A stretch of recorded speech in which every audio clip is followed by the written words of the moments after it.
Жақсылық. Ертеде анасы мен баласы болыпты. Бір күн анасы қатты ауырып қалады. Емшілер анасын емдеу үшін жалбыз шөбі керектігін айтады. Анасы баласына: «Балам, бұл шөп алтын бұлақтың басында өседі», дейді. Бала алтын бұлақты іздеуге шығады.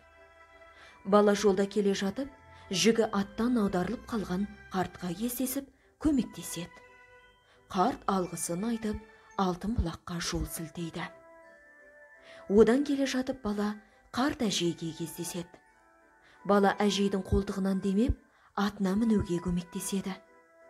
Әже батасын беріп, алтын бұлақтың қайда екенін айтады.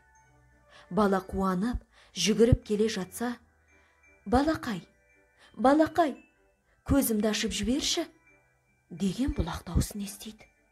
Бала судағы тастарды тазалап, бұлақтың көзін ашады. Бұлақ мөп-мөлдір таза, ерке мінезбен сылдыр қағып, аға жөнеледі. Бұлақ: «Балақай, рахмет саған, жақсылыққа жақсылық деген, менен не қалайсың?» дейді еркелей. Бала бұлақ жағасынан жалбыз шөбін теріп алуды өтінеді. Шөпті қуанып теріп алады да анасына әкеліп береді. Шөп анасының ауруына шипа болып, ауруынан жазылып, әрі қарай бақытты өмір сүрген екен.